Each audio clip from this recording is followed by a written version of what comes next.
The stock market is breaking out the day before CPI data. Will it all just be a bull trap, or is this another bull breakout? First up, let's take a look at the S&P 500 SPY ETF. So let's crack open this chart, see what's going on in the stock market today.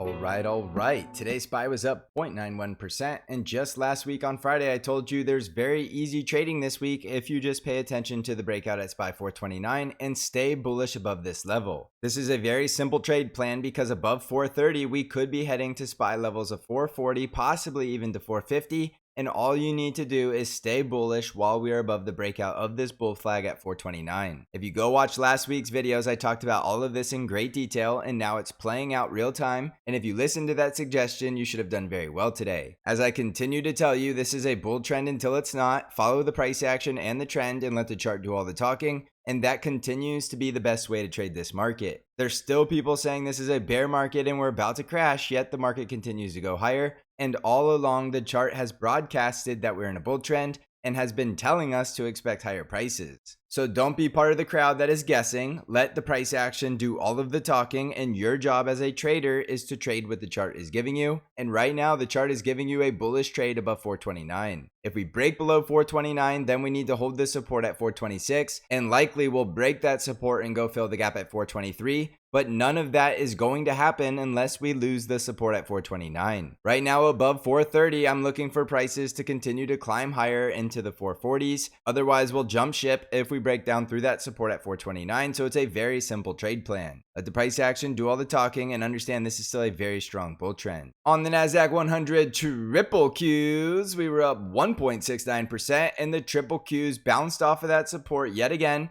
and now breaking through the bear cave at 360, which could mean if we continue to follow through, we're going to the next target higher at 368 to 371. Remember, this is what I was calling the bear cave between 350 and 360, and that bear is quickly getting evicted from his cave, which means the bears still have very little power in this market, and what could have been a very strong resistance zone is currently getting blasted right through. Now, eventually I am expecting a tech correction, but we need the price action to prove it, and that is still the breakdown below 347 on the triple Qs. And last time we touched that level, we bounced off it as support yet again. So it's very apparent looking at the price action, we are still making higher lows and higher highs. So there is no reason to guess when we're getting the correction. We will wait for price action to confirm it. So as you can tell from the price action, we're getting a little too far overextended yet again, but that does not mean we can't go higher. So if we continue higher above 360, look for the next target higher at 368. And if we start to pull back, we need to hold the support at the breakout at 355. Otherwise, we should be looking for a retest of that support at 347.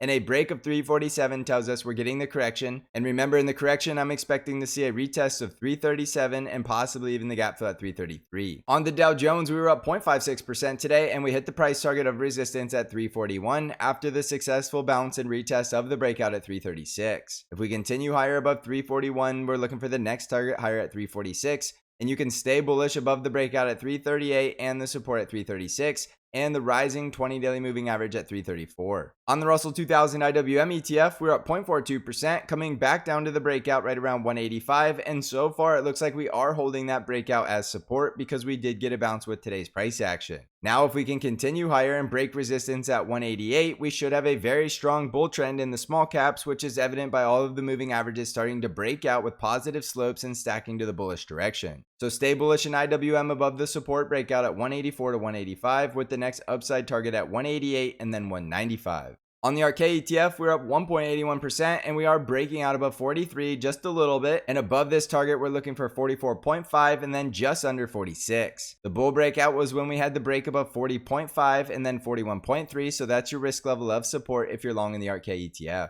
On the VIX, we were up 8.38% today, and while the VIX did get a big bounce today, we're still trading at very muted low fear levels down here right around 15. And yes, the VIX did go up with SPY today, and that is relatively typical for this week because Friday is quad witching, which means there is a lot of contracts rolling over to the next quarter, and that is going to bring a little bit of volatility as money moves around. So don't get too alarmed by the VIX. It'll need to break all the way back above 20 for us to say that the bear market is returning, and as you can tell from the indices, we are still looking very bullish. On Bitcoin, we're currently down 0.25% and we're still heading down towards the price target at 24,000, and we're not getting bullish until we break out to a higher high above 28,000. On Amazon stock, we were up 2.5% today as Amazon is continuing back into the bull trend, and if we break this previous higher high above 127, we'll be looking for the price targets above at 128 and 133. Stay bullish above the support at 121, and if we break down through that support, then we're likely coming back down towards 115. On Tesla stock, we were up 2.22%, and Tesla does look like it needs to cool down a little bit outside that upper Bollinger Band, and we do have this gap to fill to the downside right around 235. So if I had to guess, I do think Tesla will get a little bit of a pullback before we go any higher, but that doesn't guarantee that I'm right. We still have the upside target up there at 262, and we could just go straight there without a pullback. However, I don't think that's the highest likelihood chance because we're getting a little too far overextended. This is really easy to invite sellers and bears. So I am looking for a 2 to 3 day pullback to close that gap before we go close the gap at 262. Remember, in Tesla, we're bullish above 215, and that is a long ways away to manage risk. So if you're going long in Tesla, you need to manage your risk up here right around 244 to 230. On Apple stock, we were up 1.56% as Apple has a brand new closing all-time high, which is not what you're going to hear in a bear market. So as you can tell, more and more evidence is coming through from price action, which started with the NVDA breakout, that we are seeing all-time highs in big tech names. And it's very hard to say we're in a bear market if we're seeing big tech companies breaking out to brand new all-time highs. So without a doubt, Apple is still bullish with both the price action and trend. So there's no reason to guess here. And right now you're staying bullish above the breakout at 182. On the financials, we were flat on the day going absolutely nowhere, and this does look like we could be consolidating in a bull flag right below the 200 daily moving average, and I really want to see price back over the 200 daily moving average before we get bullish in financials.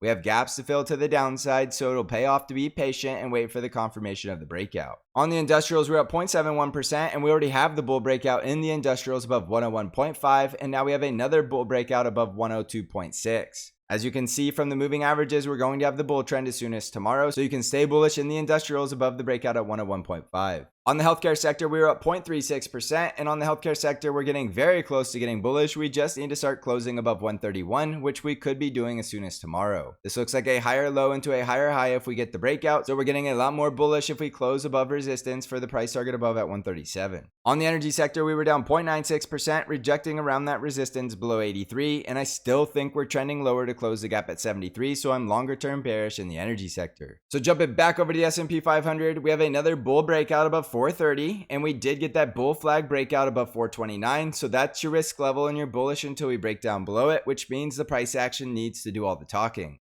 This is a bull trend until it's not, and we're expecting higher prices until we see the price action roll over and die. Even though a big tech correction could be right around the corner, we don't know when it's happening until the price action proves it by rolling over and breaking through support. I've been saying all year, follow the price action and the trend, and you're going to have a much better time trading this market. And I see a lot of you have been coming around to this lately because you've seen it working and you're starting to understand what it means to follow price action. So keep at it and remember to manage your risk from these very critical levels. This will be the last day you could get 50% off bank trade alerts or the stocks channel trading Discord community. So find out how to get that discount by clicking on the links below. So thank you for watching, everybody. I hope you're crushing this market. And as always, I will see you in the next episode.